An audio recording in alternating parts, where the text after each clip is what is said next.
నమస్తే, welcome to Tejaswi media. ఈ రోజు మనతో పాటు విజయ్ కుమార్ గారు ఉన్నారు బీజేపీ నుంచి.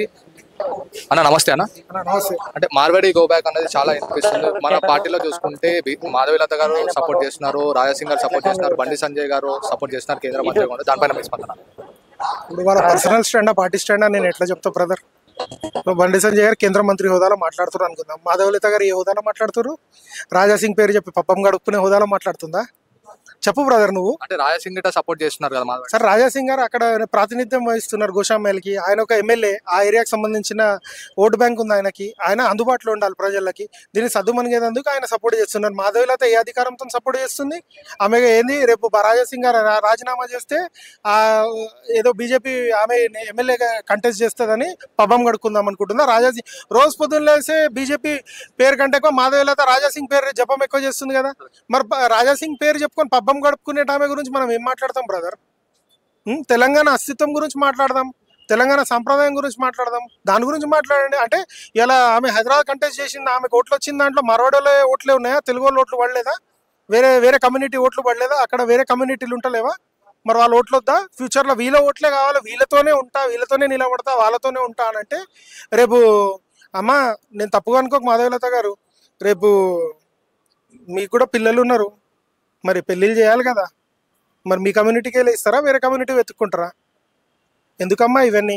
మీ పని ఏందో మీరు చేసుకోండి. సపోర్ట్ చేస్తే తెలుగు వ్యాపారస్తులకు సపోర్ట్ చేయండి, లేకుంటే ఇద్దరి మధ్యలో సమన్వయం చేయండి. అంతే తప్పితే ఒక వర్గాన్ని సపోర్ట్ చేసి ఇంకో వర్గంలో మాట్లాడేటోడు లేడని అనుకుంటారా అమ్మ మీరు? అంటే మీకు ఏదో మైలేజ్ వచ్చింది, 2 ఏళ్లలో మీరు మైలేజ్ తెచ్చుకున్నారు కాబట్టి మిగిలిన అంతా మైలేజ్ మీకే ఉంటుందా? ఇక అంటే మాకు సబ్జెక్ట్ లేదు, కంటెంట్ లేదు, ఏం లేదా? మీకే ఒక్కరికే సబ్జెక్ట్ ఉందా? రా అమ్మ, నువ్వు రా, నువ్వు నేను ఒక మాట్లాడదాం, 1-on-1 మాట్లాడదాం. నీకెంత నాలెడ్జ్ ఉంది ఇండియా గురించి, జియోగ్రాఫికల్ బౌండరీస్ గురించి నాకెంత నాలెడ్జ్ ఉంది, ఏ పంట ఎక్కడ వండుతుంది, ఏ ఏ ఏ వ్యాపారం ఎక్కడ చేస్తున్నారు, అన్నీ మాట్లాడదామమ్మా. రా, నువ్వు రా, ఛాలెంజ్ చేస్తున్నా నేను. ఏం మాట్లాడతావమ్మా నువ్వు? రోజు పొద్దున్నే సార్ రాజాసింగ్ పేరు చెప్పి పబ్బం గడుపుకునే నువ్వు, నీకు అస్తిత్వం లేకుండానే రాజాసింగ్ పేరు చెప్పి బతుకుతున్నావు నువ్వు. నువ్వేం చేస్తున్నావు అది చెప్పరాదు? ఎలక్షన్లు అయిపోయినాక ఇన్ని రోజులైంది, నువ్వు ప్రజల కోసం నిలబడి హైదరాబాద్ పార్లమెంట్లో ఏం చేసినావు చెప్పు? ఎన్ని ముద్రా లోన్లు ఇప్పించినావు అమ్మా నువ్వు? కేంద్ర ప్రభుత్వంలో బీజేపీ గవర్నమెంట్ ఉంది కదా, స్ట్రీట్ వెండర్ లోన్లు ఎన్ని ఇప్పించినావు చెప్పు?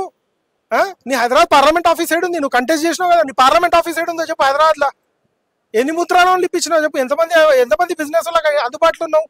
ఎంతమందికి అందుబాటులో ఉన్నావు? ఎంతమంది ప్రజలకు అందుబాటులో ఉన్నావు చెప్పమ్మా. ఎందుకు షో పుట్టప్ ఎందుకమ్మా? పొద్దున్న లేస్తే ఏదో ఇష్యూ రావాలి, బతకాలి, పేరు తెచ్చుకోవాలి, ఈ 3 ఏళ్ళు పబ్బం ఎట్లా గడుపుకోవాలనేది తప్పితే వేరేది ఏం లేదు ఆడ నీకు. నీ మైలేజ్ నువ్వు తెచ్చుకో అమ్మా బ్రహ్మాండంగా. నువ్వు ఎంపీగా, సెంట్రల్ మినిస్టర్ స్కామ్లు చేసి జైలుకో, ఎవడొద్దన్నాడు? మాకేం సంబంధం? నువ్వు మా తెలంగాణ దానివి కాదు, ఇక్కడ వలస వచ్చిన ఆంధ్ర వలసదారులా నువ్వు ఒక్కదానివి. వాళ్ళకి ఎంత గౌరవం ఇస్తున్నా నీకు అంత గౌరవం ఇద్దాం అనుకుంటున్నాను. రోజు పొద్దున్న లేసి ఏదో ఒక ఐటమ్ పని చేసుకుంటా మాట్లాడితే ఎవడు ఊరుకుంటాడమ్మా? ఊగి మాట్లాడుతున్నా ఏమో పూనకం వచ్చిందా నీకు ఊగి మాట్లాడేందుకు? మాట్లాడు, కరెక్ట్గా మాట్లాడా, ఎందుకు ఇవన్నీ? చూసుకుంటే అన్న, ఇప్పుడు మాధవీలత గారు మాట్లాడిన దానికి మీరు ఇలా మాట్లాడుతున్నారు కదా, మార్వాడీలు అనేది కుల వృత్తిని తీసుకొని పోతున్నారు. అంటే వాళ్ళు స్కూల్ అయిపోగానే షాప్ లో వచ్చి కూర్చోవడం, మన దాంట్లో అయితే తెలుగు వాళ్ళ దాంట్లో కుల వృత్తి అనేది ముందుకు వెళ్ళట్లేదు. అవునన్నా, కుల వృత్తులు అంటే ఇప్పుడు ప్రతి ఒక్క దాంట్లో స్వర్ణకారులు కానివ్వండి, కార్పెంటర్లు కానివ్వండి, దర్జీలు కానివ్వండి, ప్రతి ఒక్క కమ్యూనిటీలో వాళ్ళు వచ్చేసినారు, అన్ని వాళ్ళు ఓవర్టేక్ చేసుకున్నారు. మరి అట్లాంటప్పుడు మన వాళ్ళకి ఏమైపోతుంది అంటే, మన వాళ్ళకి ఏదో రకంగా ఈజీ మనకు అలవాటు చేసి ఫస్ట్ అలవాటు చేస్తున్నారు.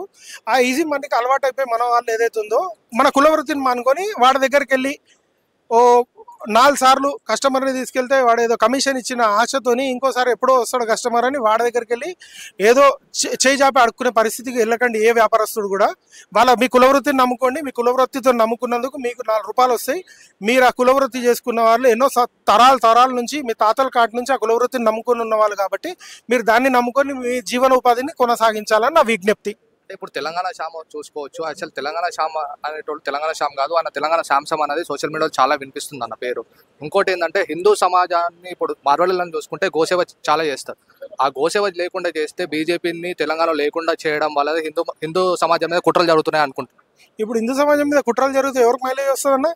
బీఆర్ఎస్కి వస్తుందా? బీఆర్ఎస్ అయితే బొందబడ్డది కదా, వాళ్ళ కుక్కలు చింపిని ఇస్తారా కదా బీఆర్ఎస్ పని. కాంగ్రెస్ మీద వ్యతిరేకత ఉందని అంటారు. బీజేపీకి మైలేజ్ వస్తుందా? బీజేపీ అంటే ఇప్పుడు గోసేవ చేస్తే, గోరక్ష చేస్తేనే బతుకుతున్నామా? కష్టపడి బతకాలన్నా? గోరక్ష జీవితంలో ఒక భాగం అది. అంటే బీజేపీ అనేది ఇప్పుడు నేషన్ ఫస్ట్, పార్టీ నెక్స్ట్. ఇంకోటి ఏంటంటే గోసేవలో బీజేపీ ముందుంటుంది కదా. బీజేపీకి ఉందా అన్న గోసేవలో? మరి బీజేపీలో అనదు కానీ ఎన్ని గోశాలను నడిపిస్తున్నా నా బీజేపీలో. మనము హిందువులం కాబట్టి మనం గోవును పూజిస్తాము. అంటే విహెచ్పి చూసుకోవచ్చు, బజరంగ్ దళ్ చూసుకోవచ్చు, అందరు ఉన్నారు కదా. ఇప్పుడు అవి బీజేపీ అనుబంధ సంస్థలు, బీజేపీ సంస్థ, బీజేపీ డైరెక్ట్ కాదు అది. అనుబంధాల సంస్థలు, ప్రైవేట్ లిమిటెడ్ కంపెనీలు ఎన్నో ఉన్నాయి, సూట్ కేస్ కంపెనీలు ఎన్నో ఉన్నాయి. మెయిన్ కంపెనీ వచ్చేసి నేను ఇది చేస్తున్నా అంటే కరెక్ట్ కాదు కదా. మరి ఇదే మీ ద్వారా అడుగుతున్నా, ఎంతమంది విహెచ్పి లీడర్లకి, ఎంతమంది బజరంగ్ దళ్ లీడర్లకి ఎమ్మెల్యే ఎంపీ టికెట్లు ఇచ్చారు మా వాళ్ళు? మా కార్యకర్తలకు ఎంతమందికి టికెట్లు ఇచ్చారు?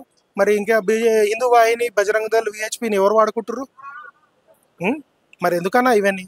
నాయకులు రాజకీయం చేసుకోండి, హిందువుల దేవుళ్ళని పూజించుకుంటారు. ఎలక్షన్ టైంలో ఎవరు కోటేసుకోవాలో వాళ్ళు చూసుకుంటారు. దాని గురించి మనం మాట్లాడాల్సిన అవసరం లేదు.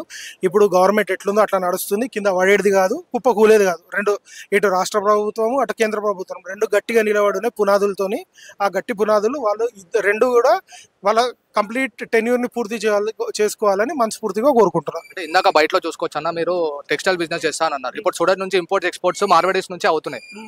అంటే ఇప్పుడు తెలంగాణలో ఇంపోర్ట్ ఎక్స్పోర్ట్ మీరు టెక్స్టైల్ బిజినెస్ లో ఉన్నారు కాబట్టి మార్వాడీలు దాంట్లో ఇటు ఉన్నారు కదా. అవునన్నా, ఇప్పుడు సూరత్లో ఉన్న, మీకు అదే చెప్తున్నా, సూరత్లో ఇవాళ టెక్స్టైల్ బిజినెస్ నడుస్తుంది. ఆల్ ఓవర్ వరల్డ్లో సారీస్ సూరత్ నంబర్ 1. వాళ్ళు మ్యానుఫ్యాక్చరింగ్లో ఉన్నారు. అక్కడ మ్యానుఫ్యాక్చరింగ్లో పని చేసే వాళ్ళు ఎవరు? మన పద్మశాలులే, మన బ్రదర్స్.